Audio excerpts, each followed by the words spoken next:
Is Mono Quantum actually good? And if so, what makes it good? Let's start with that. So here we have our Mono Quantum team: Seele, Silverwolf, Xuan, and Lynx. This has only recently become possible with the last banner featuring Xuan and Lynx. We do have a 5th quantum character, QQ, which a lot of people really like. I've never gotten around to raising her. She's an erudition, she's more of an AoE DPS, but I feel like definitely is more of a single target team, especially with Silverwolf there being basically only single target, and Seele as well. So let's talk about team synergy first, not necessarily focusing on the fact that they're all quantum, but like Lynx and Xuan here work really well together. You don't necessarily even need a healer with Xuan unless you're in like some really high level content. But when you do need a healer, Lynx is pretty perfect. Her healing isn't anything incredible, but what she does offer is quite nice. On her ultimate, she has team-wide debuff removal, and on her skill, she has a special survival response buff she gives to either a destruction or preservation character, and Xuan is a preservation character, which basically makes them get targeted more often, which is perfect for her as a sort of tank damage mitigator. It will also increase Xuan's max HP, which she does scale on, so that's important. Xuan herself, like I just said, she shares damage with her allies, so if someone's really targeting the somewhat squishy Seele, she will take a portion of that damage, and because Xuan has excellent self-sustain herself, she is usually at a very low risk of actually dying, and in very high level, high damage content, she can get pretty low health, which is of course where Lynx comes in and can heal her with survival response or her ultimate. I unfortunately never got my Lynx to E2, hopefully sometime soon in the future, but her E2 is really nice. You can resist a debuff once with survival response. So these two make the team very hard to kill, which is one side of the equation. Then we have Seele, the one doing the damage. I did already rebuild her. I meant to record it. I did record it, but the program did a poop and everything was lost. So we'll get into Seele's build in a minute. I just want to talk about her as a character first. Again, she's the damage dealer. She's primarily doing single target attacks, but she has some cool mechanics that let her attack multiple times, which can also make her rather skill hungry. And how that plays into Xuan and Lynx is that they're both not very skill hungry at all, which plays to Seele's and thus the entire team's advantage as well. And then we have Silverwolf. She has a special skill that implants a weakness on an enemy. If you have multiple elements in your team, this skill is RNG. So for example, if you have 3 quantums and an ice, it could very well just implant ice weakness, which you might not want or care about. But her skill pretty much single-handedly makes this team viable for everything. You will still get the all-type res of 9%, and maybe more importantly, the pretty massive def reduction on her ultimate. So Silverwolf is not only what kind of brings Mono Quantum together, but also is a very good debuffer and potentially high damage dealer, but that kind of depends on Eidolons. The more Eidolons you get, the more damage she's gonna actually be able to do. But yeah, that's the team. Previously, my Seele was built pretty poorly. Some might argue she's still built poorly, but it was the best I could do. One thing that was really hard for me was to get her with 134 speed while still keeping her in attack boots. She is currently in Rutilant Arena. I would prefer Inert Salsado for the ultimate damage buff, but she's also doing basics and skills really often, and I just had better pieces on Rutilant Arena. Like this orb doesn't look very good, but the single quantum damage orb I had on Inert Salsado, not only did I have to get that with the self-modeling resin, but the substats were all defensive. No crit rate, no crit damage, no attack, no break effect even, no nothing. I have since thrown that away because even this is better. And it's not like I haven't been farming Inert Salsado. This is only a fraction of what I farmed. I'm sure someone's done the math. Maybe Rutilant Arena is better overall because she's doing a lot of basics and skills. Based off intuition, I can't imagine it's that far away regardless. I know her ultimate does a lot of damage and that's like her big attack, but again, she is doing lots of basics and skills as well. Also, you may have noticed that our Seele only has 60% crit rate, but is in Rutilant Arena,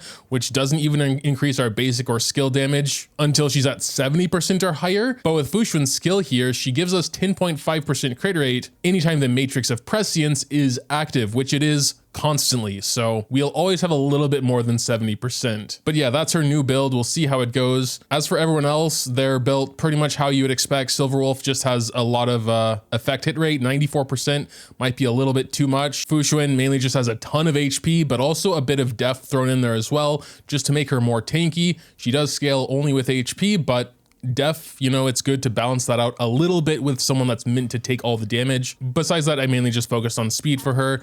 And it's kind of the same story with Lynx. She unfortunately does not have a lot of HP, but she is a 4-star with 4-star stats and a 4-star, you know, cone. So that's just what's to be expected. She is also relatively speedy with a decent amount of effect res, because if she gets CC'd, she can't cleanse with her burst. One other pretty positive to this team, and maybe the most important thing for some players, is that it's very autosave. Like, it's a really hard to kill team with these two, so you can auto most content without really worrying that you're gonna die. Also, as a side note, Space Station Task Force, I just started doing like 2 days ago. If you haven't started this, do it immediately. There might still be time to get all the rewards. It's basically a time gate within a time gate. So you do these special assignments, you get stellar jades, but they all have a time limit on them. So if you're like me and usually wait until the last day to do events, don't this time, because you won't be able to do everything.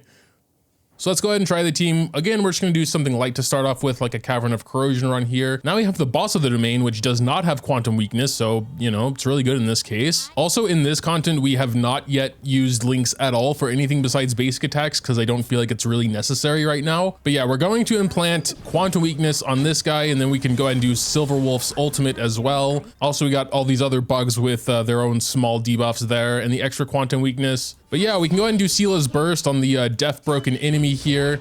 Hopefully it crits. 80k doesn't seem like a ton though. One thing this team is missing, of course, is a buffer. Hopefully in the near future, we will get a quantum buffer. I still think Lynx would be good for like super high damage stuff, but I'd probably replace her with a buffer in most content. So not only did we not use Lynx at all for this battle, but Xuan didn't even use her under 50% stack once. So I guess I'm really trying to emphasize that in pretty much all but the hardest content, you don't really need a healer. I want to do a couple more Cavern of Corrosion runs on full auto versus this team and like my Don Ill team. You will probably see that this team isn't the fastest at clearing content, but again, it's very safe. I mean, it's probably not even really fair to compare because we don't even need Lynx in this team. So if I had raised QQ, I'd replace Lynx with her in this scenario, but it's basically just for fun. So we auto that in 1 minute 30 seconds. Oh, and look at that. We actually got a crit damage chest. We had to use one of our self-modeling resins today for a crit damage chest.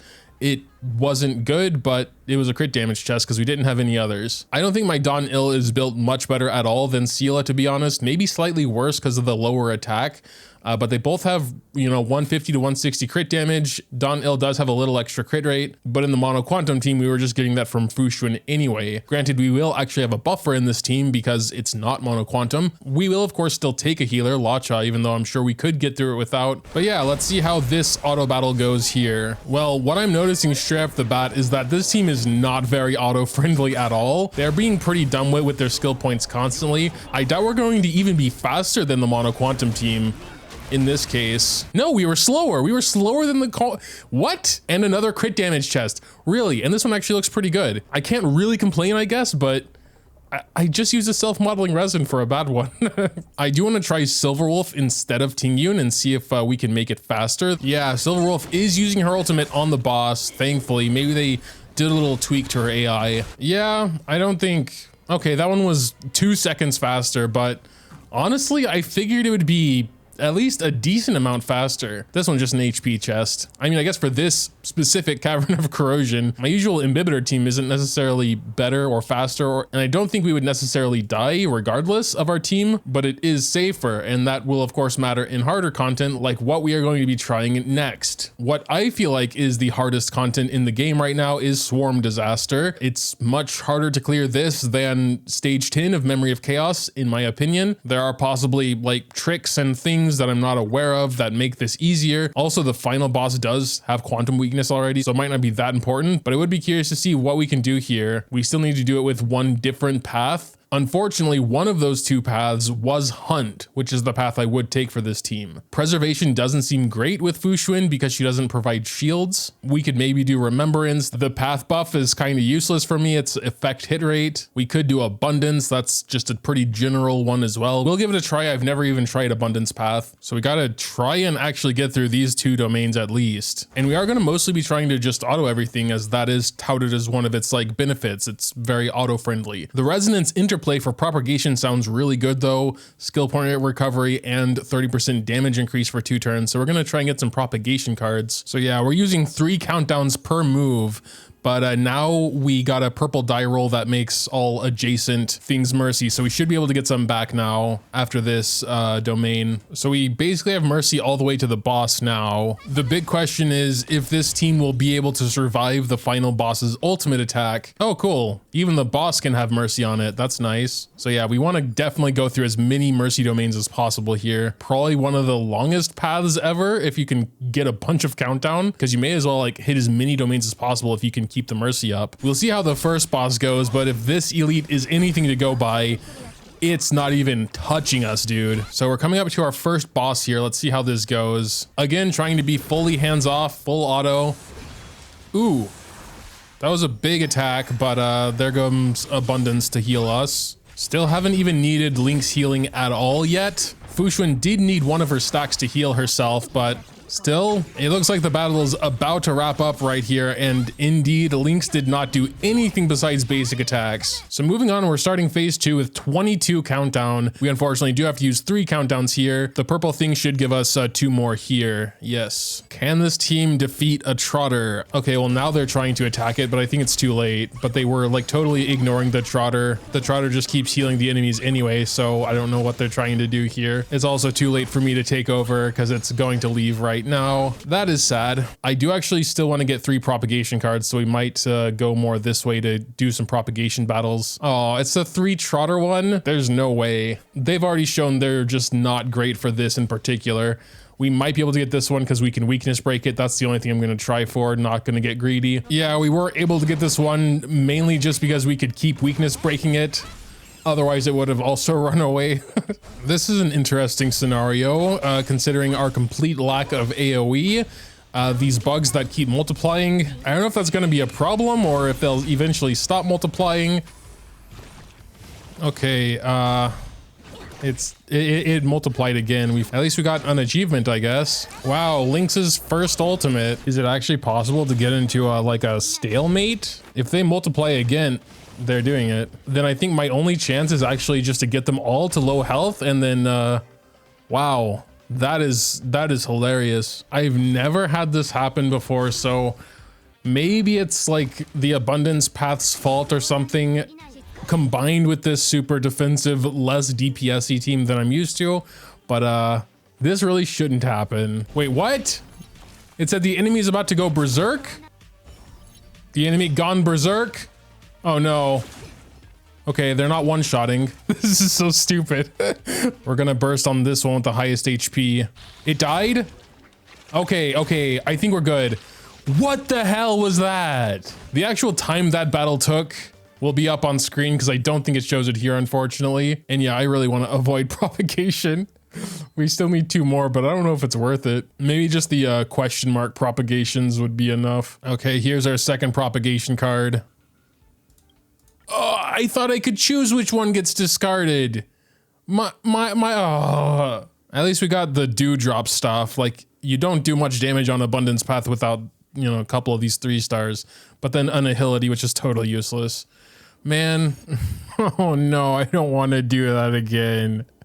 All right, maybe it won't be as bad this time. We have a dewdrop card. Oh, the dude self-destructed. Oh, and here we go with the freaking... It won't kill this one. It killed him? What? Okay, but this one also died. This battle was probably a bit faster because I kind of knew what I was doing a little bit. But now I still need 1 more propagation card for the abundance thing. What? I've never gotten this one before. It's an all or nothing move. There's only a very low chance of success and you know the price of failure is high.